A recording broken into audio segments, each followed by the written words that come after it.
favorite roundabouts. All right.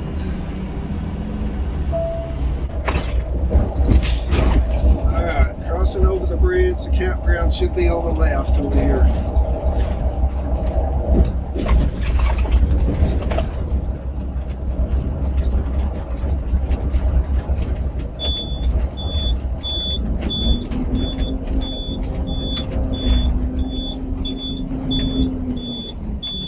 Arriving at 11299 East 234th Street on the left. We paid $40 to stay one night here. It was on the way to Bremen, Indiana. We left Kentucky early this morning and decided we needed one night stay here just to get us by so we could get to our destination of Bremen tomorrow.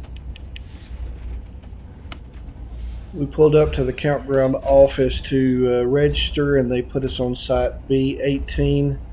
That was in the B section in the middle of the campground, and we also had plenty of time and space to take our toad loose from the motorhome so we could go grab a bite of dinner.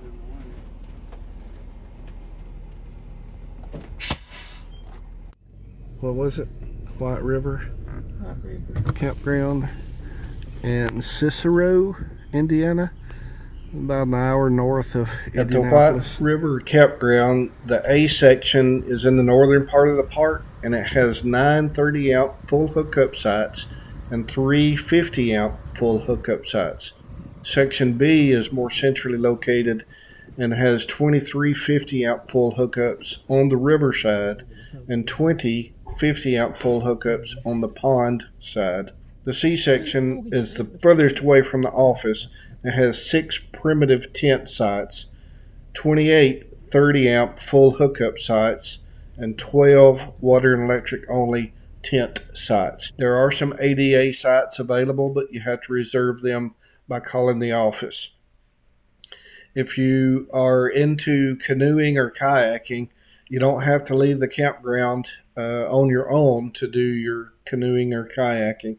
The White River Canoe Company will pick you up at the shelter across from the campground office and transport you to the Lafayette Trace launch for a 6.5-mile paddle back to the campground. You'll finish at the ramp at the south end of the campground. The estimated time for this, including the transport time, is 2 to 3 hours. Your pickup times are 9:30 a.m., 10:30 a.m., or 11:30 a.m., and the required cutoff for reservations is 4 p.m. Eastern Standard Time, the day before you want to be picked up. You can find all this out by Googling the Lafayette Trace to Whitewater River Campground Campers Trip. A few moments later.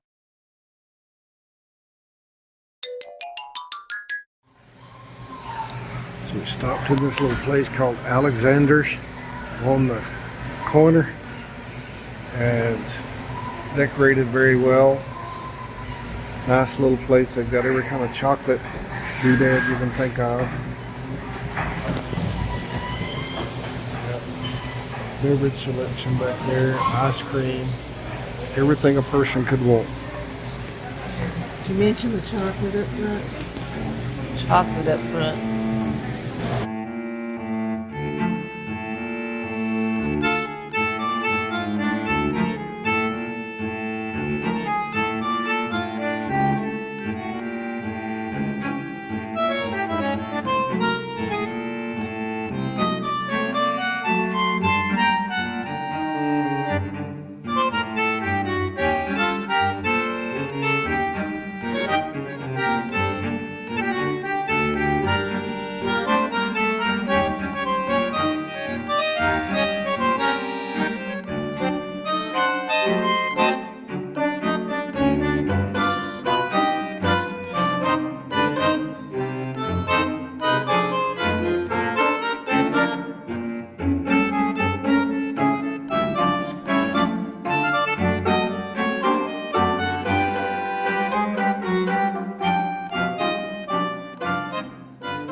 Nice looking playground for some kiddos. They need to be up out of the bed, jumping and flipping and sliding and riding.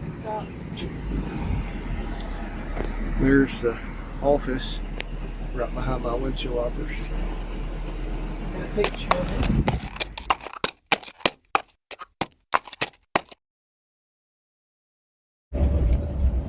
Well, we're almost to the campground. We've had lots of bumpy, bouncy roads, Closed roads, detours. Figure it out for yourself, detours. So Indiana is just full of rough roads and stuff. They need some help getting their roads back in shape. But we've seen miles and miles and miles and miles and miles of corn and soybean. Evidently that's all they plant up here. It is everywhere. Oh, looks like the campground is here on the left. There's the sign. Pla-Mor sign. E. And that's the E off of Moore. In 1/4 mile, arrive at 2162 US 6 on the left. Sweet home for next, about today and 2 more days.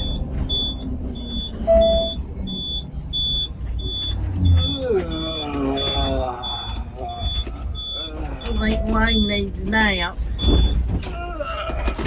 No, Oh look, Bigfoot's out here greeting us. Well, Got a swimming pool. Good thing I brought my bikini. there's old Bigfoot. Hi, Bigfoot. You ready to go eat? Yes.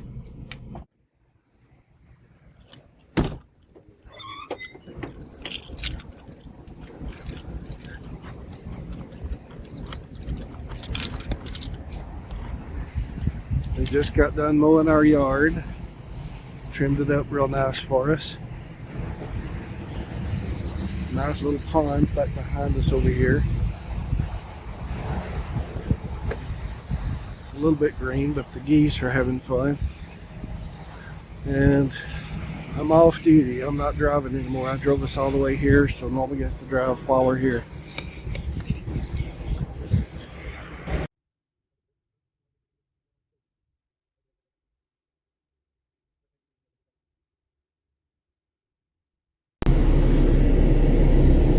Found it. Dutchmaid.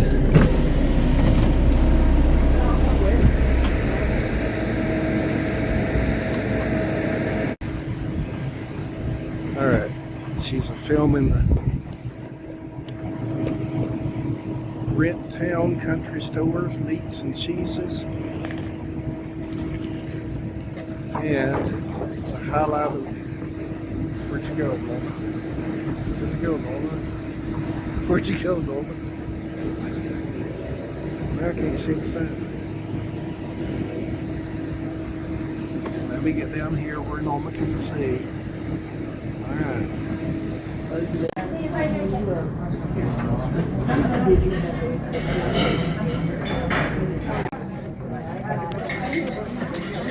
Turn it around so I can see the whole thing.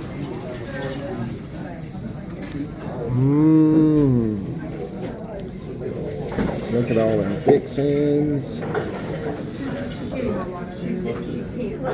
I inherited an extra pickle from somebody. I had the club wrap. And that looks like enough for today and tonight. It's good.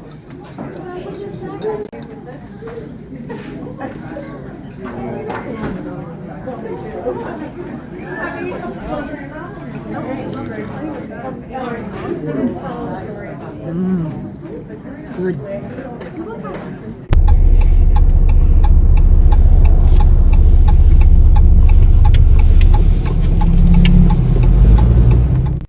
This is Pla-Mor Campground. We paid about $60 a night. We stayed 3 nights. Basically, the reason we stayed here was because it's near the Newmar Factory Tour, the refrigerator repair place, and the air conditioner repair place. We were driving here around the campground, just checking it out. We did a lot of laundry here just to catch up before we moved on to the next place. It was a really nice campground, a big campground. They did have a lot of full-timers that were staying there, but there were sections that it was overnight and weekly campgrounds also.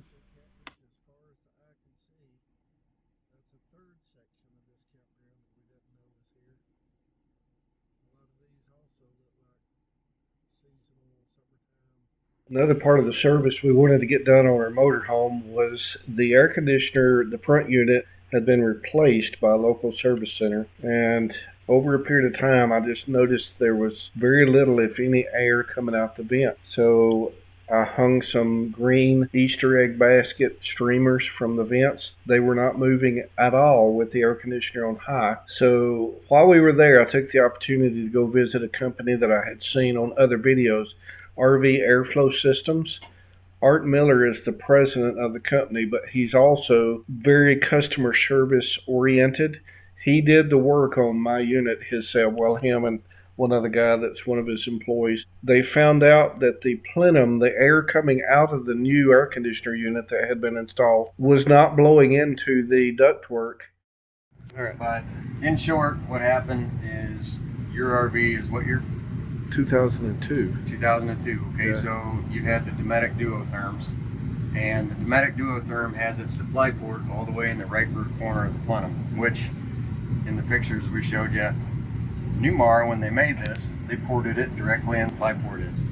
And so that means that years down the road, when somebody's air conditioner died, they stopped making the Duotherm in 2014. Yeah. And so the supply port was over here now, which it didn't match up, and it was halfway in the return and halfway in the supply side. Okay, and so what we did is we cut that area out and made a divider between the supply and the air return, and used one of our diverters to maximize that throughput coming from the Penguin that you have on now. So it took a little bit of finagling, but we went from 278.1 up to 390.7, so 40.48%. Yeah, that's tremendous. Well, I mean, heck, just standing here, I can actually feel air. I never felt that after they put the new one on, and I thought the whole time something's not right, you know. But I had no idea there was a new. Even on your air return side, I took some measurements with our anemometer, and we were pulling like 22, and you were getting 20 out. Well, that was because some of your supply was going into your return. Right back into the return. Yeah, I mean, it's negating itself. And so now we're, pulling 50, we're getting 50. That's what was causing a little bit of moisture to drip out of here. Once while we'd come by and we'd see a little splatter right there. So anytime you have warm air mixing with cold air supply, you're going to have condensation. Yeah. And so, pretty fun project. We had to do some cutting. Yeah, I heard a little bit of. I didn't hear the curse words though. That was good. No. I told Rick right away. He was like, "Well, I know what I want to do. I don't know how to tell you." So we're just going to do it. So, but it was a good install, and I'm pretty happy with the results. I am extremely happy.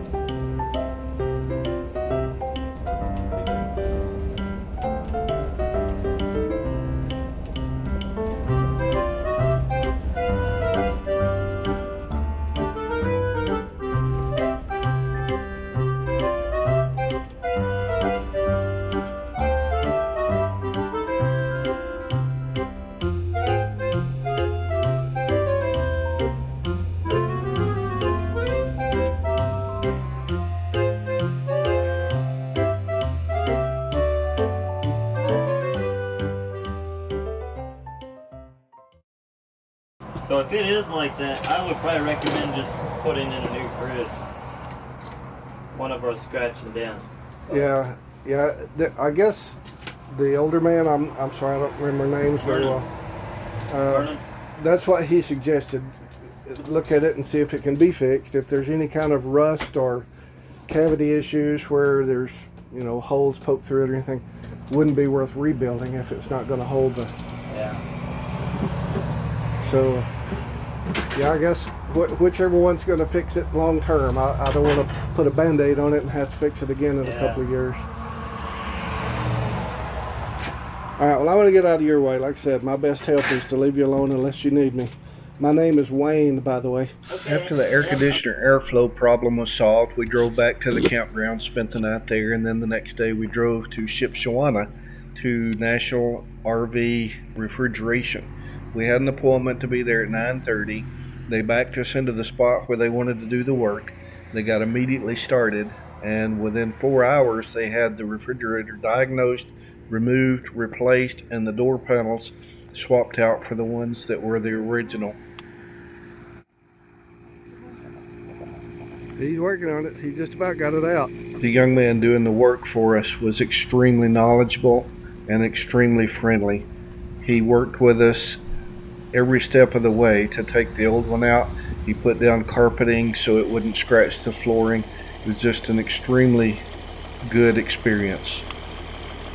After Caleb had taken the old one out of the wall, he looked at the unit and decided that the insulation around the current refrigerator was too soft, too weak. It had been wet or sweated, so he decided it was time to replace it rather than fix it. So Norma went into their warehouse and found the perfect one to fit our RV, a perfect match. The Newmar Factory Tour begins at the Newmar Service Center, so we drove by the day before just so we knew how to get there and where to park and all that. So they get you in, they give you a overview of what's going to happen. You get on their tour bus and they drive you through the campus. The campus is spread out sort of all over town, so you go to each building to see what they do in that building. It's very similar to the Tiffin Factory Tour, but it's spread out more over town, so we needed a bus to take us to all the different locations.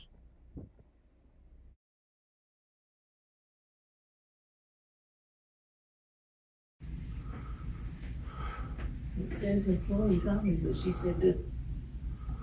Is this where she said to go through to? We ask that you pay close attention to the following rules. The first rule, have fun and ask questions.